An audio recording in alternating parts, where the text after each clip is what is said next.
as a QS, it's probably a question to Dermot or Norman. Under the design and build contract, to what extent can a contractor get earlier payment, particularly when they're in a factory setting and they're manufacturing these MMC units? Can they get paid before they go to site? Yeah, they can. Yeah. They can? Yeah, they can absolutely. But, you know, vesting certificates. Like in a couple of them, there was vision built. So we go out and we'd see. So if they've half the units built, you might get 50% of. Yeah, whatever the cost of the light gauge. Now, light gauge steel isn't big money.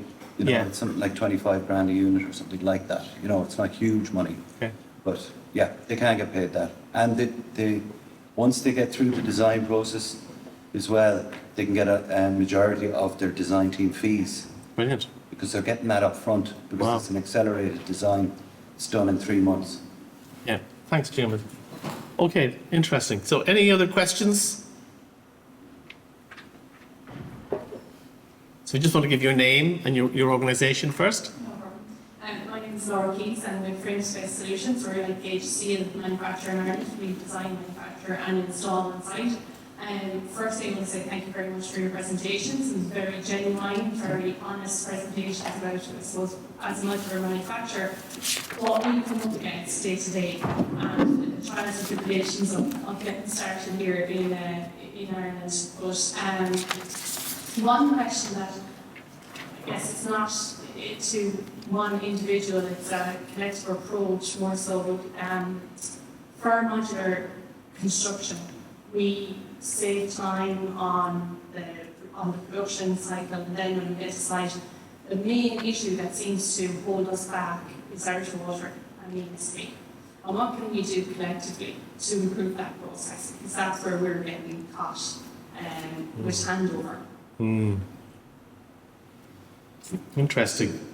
I think there was some mention by one of the speakers about issues regarding utilities, wasn't there? Yeah. Yeah. Dermot, yeah. Well, 100%, yeah. Utilities are a big factor, no question. What we tried to do in Wicklow was we had quarterly meetings with the ESB and with Irish Water. That engagement had, historically never been there before. So we built up a bit of a reputation, or a bit of a relationship with them, and we were telling them about our pipeline. So they were kind of getting ready themselves for what was coming down the tracks. But that early engagement is key. And it is a bit of an issue, There's no getting around it. Like I gave that example of the ESV on that particular project. And what happened there was we were so late with our project being completed that other developers had come into Arklow and had taken up the capacity. Yeah. Outside of NCR, I would have been in the mechanical electrical sector for the last 30 years, so what we've always found is, as Darren said, you need to engage with ESB straight from the start. Initially, from the thing I find some of the main contractors don't put in, or the clients don't put in the application ESB in time, and therefore there's a delay, and then we realise there's an increase in the MLC capacity required. Sometimes it's relevant with the solar renewables, DC power supply, which then have a different role on the renewables, not so much in residential or commercial projects. They book you into a queuing system, and if you're not ready in the system, and if the technician comes out to site with USB networks and you haven't got your documentation ready, your beam voltage supply, your transformers, your generators, if they've not been certified and tested, so you need to engage with your safe electric, registered electrical contractor. They need to have the right certs in place, they need to have all the documentation, because they will not switch on unless they have a declaration of fitness. So when those documentations are in place, the ESB networks technicians say if we're not ready, they're off and they're not again. So that does delay the process, and it's again, when you're not prepared, it's usually where the issues happen from the electrical side. Thank you.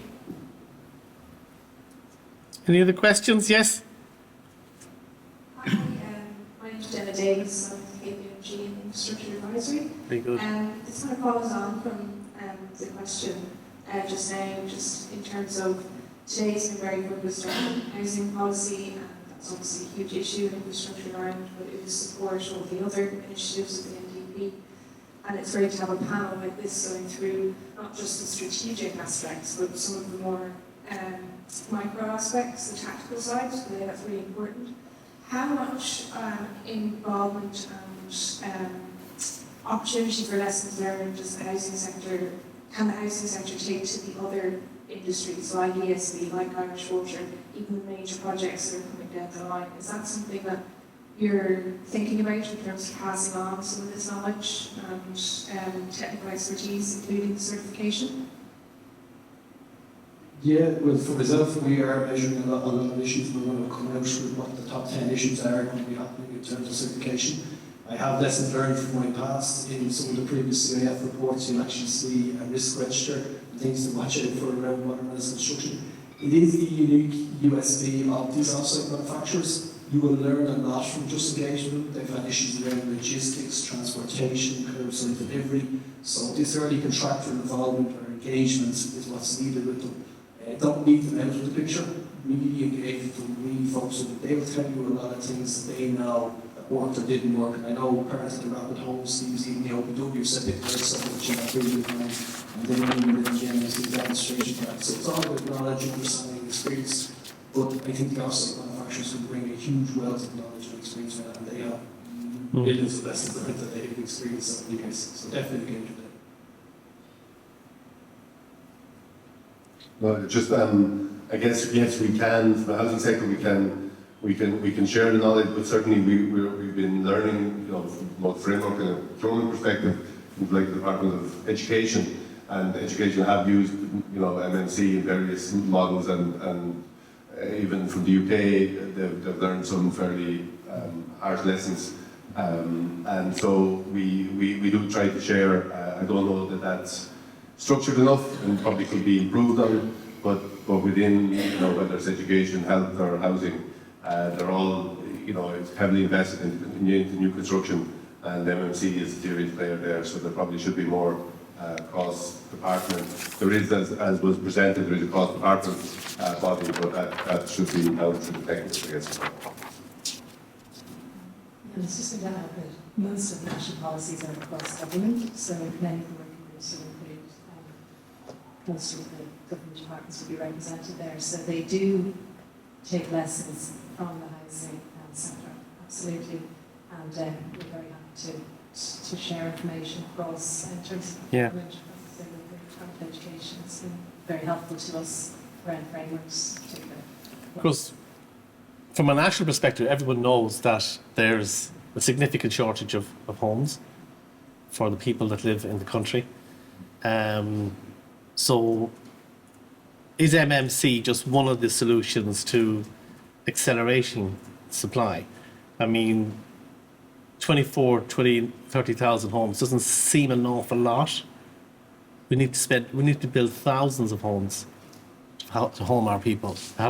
So but where does MNC fit? I mean, is this why there's such narrative around this, that this really is the solution? Build at scale in the factory and deliver the homes that we need for this country. I suppose it goes without saying that, you can't have housing without all the supporting infrastructure and development management. Yeah.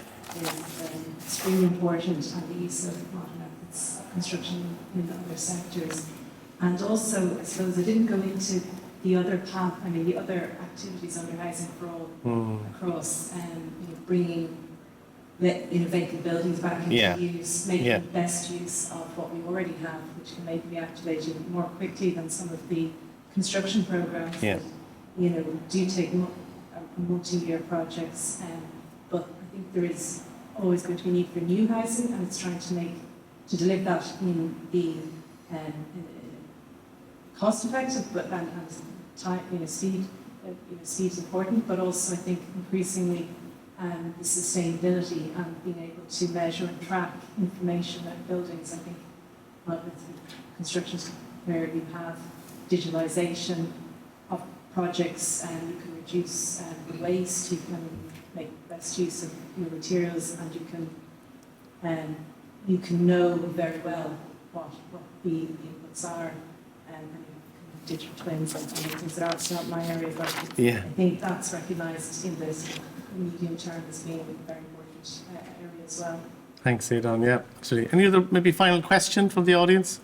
Yes? Have you a mic here? Thank you. So again, your name? My name is Tom P. I'd just like to actually commend everybody's, all the presentations were fascinating. I've got a specific question for Martin. I'm a civil engineer and a software engineer, and I'm a research project in NGO at the moment on best practice for EPNs, building product manufacturers, around the creation of digital twin libraries, specifically Rivet libraries. And your presentation kind of sparked a question. Is there already certification processes for Rivet families, or do you think there's going to be a need for it in the future? There is work in discussions around data dictionaries, and we're also in our standards team, we've been asked to digitalize a lot of the standards. So there is engagement going on that side. It just hasn't formally been assigned to NSC yet, but we recognise the need for it, and we're preparing for it because our standards, as a PDF, they don't want to be in digital environments, and we want to be able to make them more digital and get them into standards. There's a bit of work around that, and a bit of digitalising a lot of the construction details. I know in Australia they've got a program called Tables, trademarked, and they spent £10 million trying to digitalise all the building regulations and standards over there. So there is talk of data dictionaries that we developed, and a lot of the M&E companies have used it better and developed their own details, and some of the offsite manufacturers are now generating their own details for BIM models. So we'll hopefully help because we want to support the OGP's mandate for BIM. Fantastic, thank you very much. Thanks, Tom. Okay, I might bring the meeting to a close because I'm just looking at the time. We're 15 minutes over time, but thank you, Jeremy, Aidan, Norman and Martin for really excellent presentations. And I mean, it's clear that there's a significant commitment from the state to use MMC. And this leads us nicely onto this final slide here. We'll have two slides. And that whole green, lean digital interface, that's really where modular sits, and that's really the focus of the SkillNet Ireland project that is CitA SkillNet. And we continue to drive education and training in areas of lean, project management and Revit structures and so on and so forth. But we would be very thankful to you if you could complete, not now, but when you go back to your office, if you could, this training needs survey, because we're in the process of preparing a tender for 2024. And we need to have a response to the survey. Suzanne. There's a sticker on the chairs there. Somebody said that just in front of me there's a sticker. I know it has 3 minutes or 4 minutes, just even up. Okay. QR code there for that survey. Yeah, very good. I think there's a tender going in on Tuesday, Wednesday next week. And we need to have some more responses, but certainly MMC is something that will feature in our focus next year. Thank you so much for this morning, and it's great to get such a good turnout. What's that? We have tea and coffee, if anyone's interested. Our next event, our final event of the series, will take place on the 29th of November, and this is delivering lifecycle BIM for effective FM. So what we're looking to really hear from is perhaps client end users of buildings, and to hear whether what they're asking for FM purposes by way of digital models and so on. So we're just piecing that together, and we hope to announce that in the next week. And that'll bring us really to a close. And what we're hoping to do at the next meeting is also outline the plan for 2024. We just had a fantastic event in Athlone. We're delighted with the response. So we're very kind of encouraged and motivated with the response of the members, and look forward to seeing you in November. Thank you, and thank you very much as well. So I think I'll bring the meeting to a close. Thanks very much.